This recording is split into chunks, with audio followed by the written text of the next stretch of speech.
നമസ്കാരം. American president Donald Trump മനസ്സിൽ കാണുമ്പോൾ ഇറാൻ അത് മാനത്ത് കാണുകയാണ്. ട്രംപിനോട് തുടർച്ചയായി പറയുകയാണ്, നിങ്ങൾ പഠിച്ച സ്കൂളിലെ ഹെഡ്മാഷ ആയിരുന്നു ഞങ്ങള്, അതുകൊണ്ട് കളിയൊന്നും ഇങ്ങോട്ട് വേണ്ട.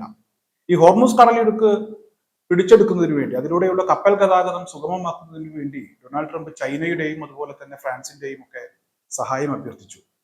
അവർ കപ്പലുകൾ പറഞ്ഞയക്കും എന്നാണ് ഞാൻ പ്രതീക്ഷിക്കുന്നത് എന്നാണ് ട്രംപ് പറഞ്ഞത്. യഥാർത്ഥത്തിൽ ഇവിടെ ഒരു കരച്ചിലിന്റെ സ്വരമായിരുന്നു അത്.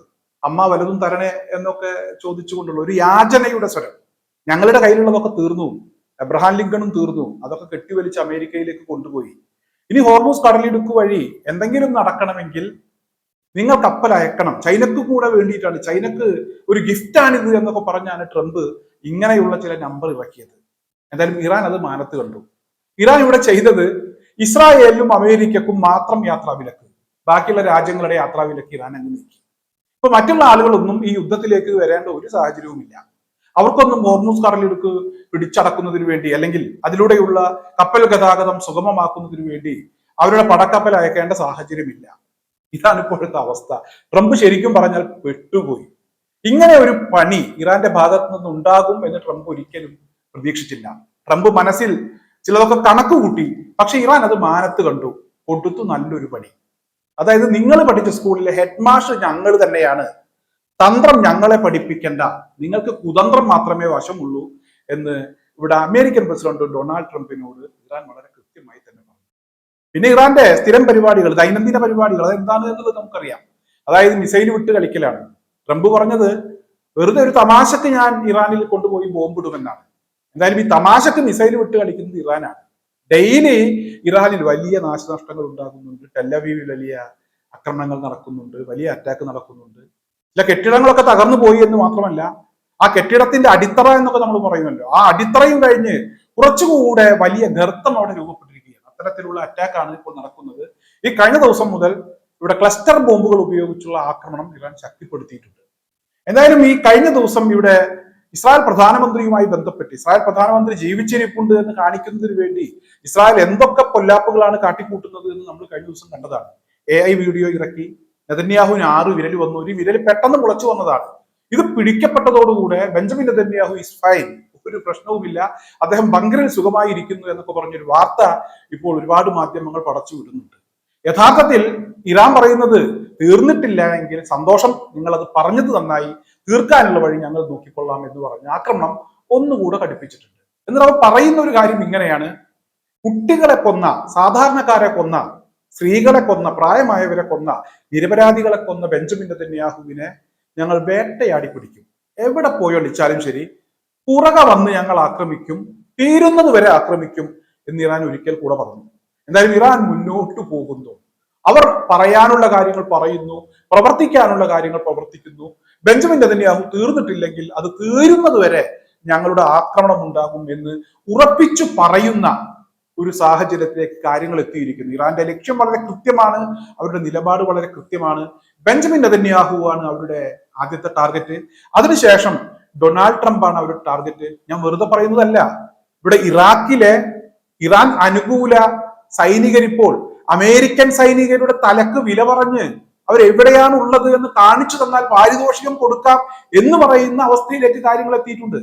ഈ കഴിഞ്ഞ ദിവസം മുജ്തബ അലി ഖംനായിയുടെ രഹസ്യ സങ്കേതം കാണിച്ചു തന്നാൽ $10 ലക്ഷം പാരിതോഷികം കൊടുക്കാം എന്നൊക്കെ ട്രംപ് പറഞ്ഞിരുന്നു. ട്രംപിന്റെ അതേ രീതിയിൽ തന്നെ, ട്രംപ് പറയുന്നതിന് മറുപടി എന്നോണം അതേ രീതിയിൽ തന്നെ ഇറാന്റെ പ്രോക്സികളും ഇറാനും ഒക്കെ പ്രവർത്തിക്കുകയാണ്. അമേരിക്കൻ സൈനികർ എവിടെയുണ്ടോ അവരുടെ താവളങ്ങൾ കാണിച്ചു തന്നാൽ തീർച്ചയായും നിങ്ങൾക്ക് വലിയ പാരിതോഷികം തരാം, നിങ്ങളൊന്ന് ചൂണ്ടിക്കാണിച്ചു തന്നാൽ മതി. ഇത് വലിയ പണിയുള്ള ഒരു കാര്യമല്ല. മുജ്തബ അലി ഖംനായിനെ ഒക്കെ കാണിച്ചു കൊടുക്കാൻ, അദ്ദേഹം എവിടെയെങ്കിലും ഒക്കെ ഉണ്ടെങ്കിൽ കാണിച്ചു കൊടുക്കാൻ കുറച്ച് പ്രയാസമുള്ള കാര്യമാണ്. ഇനി കാണിച്ചു കൊടുത്താലും അവിടെ എത്തിപ്പെടുക എന്ന് പറഞ്ഞാൽ അമേരിക്കക്ക് അത്ര പെട്ടെന്നൊന്നും കഴിയില്ല. ഇനി കരയുദ്ധമൊക്കെ തുടങ്ങിയിട്ട് വേണം. ഞാൻ ഇന്നലെ പറഞ്ഞതാണ്, ആകാശമാർഗവും അതുപോലെ തന്നെ കടൽ മാർഗവും ഒക്കെ ഉള്ള തള്ളൊക്കെ അവസാനിച്ചു. ഇനി കരയുദ്ധം നടത്തണം. കരയുദ്ധം നടത്തുന്നതിന് വേണ്ടി 2500 സൈനികരെ ഒക്കെ അമേരിക്ക ഇപ്പോൾ ഇറാനിലേക്ക് പറഞ്ഞയച്ചിട്ടുണ്ട്, അല്ലെങ്കിൽ അതിനുള്ള നീക്കങ്ങൾ ആരംഭിച്ചിട്ടുണ്ട്. എന്നാലും ഈ 2500 പോരാതെ വരും എന്ന് ഇറാനും പറഞ്ഞിട്ടുണ്ട്. ഇനി കരയുദ്ധം ഒക്കെ നടത്തി കണ്ടെത്തണമെങ്കിൽ കുറച്ച് പണിപ്പെടേണ്ടി വരും. അതേസമയം അമേരിക്കൻ സൈനികരുടെ താവളങ്ങൾ ഗൾഫിൽ എവിടെയൊക്കെ ഉണ്ട് എന്നുള്ളത് ചൂണ്ടിക്കാണിക്കാൻ ഇവിടെ നിഷ്പ്രയാസം കഴിയും. കാരണം ഇവരുടെയൊക്കെ താവളങ്ങൾ കൃത്യമായി എല്ലാവർക്കും അറിയാവുന്ന സ്ഥലങ്ങളാണ്. ആകെ ഗൾഫ് രാജ്യങ്ങൾ എന്നൊക്കെ പറഞ്ഞാൽ ഇട്ടാവട്ടത്ത് ഒതുങ്ങി നിൽക്കുന്ന സ്ഥലങ്ങളാണ്. UAE ആണെങ്കിലും അല്ലെങ്കിൽ ഇവിടെ ഖത്തർ ആണെങ്കിലും, ഖത്തറൊക്കെ വളരെ ചെറിയൊരു രാജ്യമാണ്. UAE കുറച്ചുകൂടെ വലിയ രാജ്യമാണെങ്കിലും ദുബൈയിലൊക്കെ ഇവർ എവിടെയാണുള്ളത് എന്നൊക്കെ കണ്ടെത്താൻ, അല്ലെങ്കിൽ അബുദാബിയിൽ എവിടെയാണുള്ളത് എന്ന് കണ്ടെത്താനൊന്നും വലിയ പ്രശ്നങ്ങളില്ല. മാത്രമല്ല ഇവർ ജോലി ചെയ്യുന്ന സ്ഥലങ്ങളുണ്ട്, അമേരിക്കൻ പൗരന്മാർ. അതുപോലെ തന്നെ അമേരിക്കക്കാർക്ക് പങ്കാളിത്തമുള്ള കമ്പനികളുണ്ട്. ഈ കമ്പനികളിൽ നിന്ന് ഇന്ത്യക്കാരോടും അതുപോലെ തന്നെ മറ്റു അറബികളോടും ഒക്കെ എത്രയും പെട്ടെന്ന് ജോലി രാജിവെച്ച് നിങ്ങൾ അവിടെ നിന്ന് രക്ഷപ്പെടുക, ഈ കമ്പനികളെയൊക്കെ ഞങ്ങൾ ആക്രമിക്കും എന്ന് ഇറാൻ വ്യക്തമാക്കിയിട്ടുണ്ട്. അതുപോലെ തന്നെ ഇവിടെ ചില സാമ്പത്തിക സ്ഥാപനങ്ങൾ, അമേരിക്കയുമായി ബന്ധമുള്ള സാമ്പത്തിക സ്ഥാപനങ്ങൾ, ബാങ്കുകൾ, ഇതിനെതിരെയൊക്കെ കഴിഞ്ഞ ദിവസങ്ങൾ ആക്രമണം ഉണ്ടായിട്ടുണ്ട്. എന്തായാലും ഇനി അത്തരത്തിലുള്ള ആക്രമണങ്ങൾ അത് കടുപ്പിക്കും എന്ന് ഇറാൻ വ്യക്തമാക്കിയിട്ടുണ്ട്.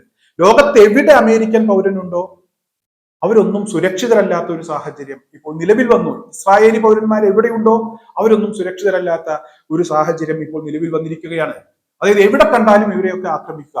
ഇനി ഇവരെ കാണാൻ കഴിയാത്ത എവിടെയെങ്കിലുമൊക്കെ ഒളിച്ചിരിക്കുന്നുണ്ടെങ്കിൽ അത് കാണിച്ചു തരികയാണെങ്കിൽ നിങ്ങളുടെ അക്കൗണ്ടിൽ പണം എത്തും എന്നുള്ള ഒരു ഓഫർ ഇറാന്റെ പ്രോക്സികൾ പോലും അത്തരത്തിലുള്ള ഓഫർ കൊടുക്കുന്ന ഒരു സാഹചര്യത്തിലേക്ക് സ്വന്തം പൗരന്മാരെ അമേരിക്കയും ഇസ്രായേലും കൊണ്ടുചെന്നെത്തിച്ചു എന്നുള്ളതാണ് ഈ യുദ്ധം കൊണ്ട് അവർക്കുണ്ടായിട്ടുള്ള സമ്പാദ്യം.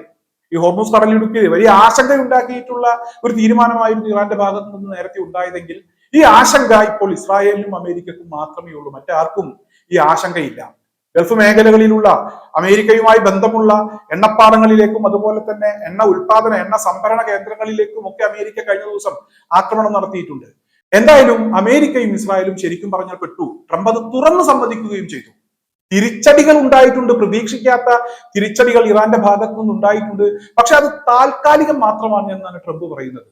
എന്തായാലും ട്രംപിന് അങ്ങനെ സമാധാനിക്കാം, അങ്ങനെ ചിന്തിച്ച് സമാധാനിക്കാം എന്നല്ലാതെ വേറൊന്നും പറയാനില്ല.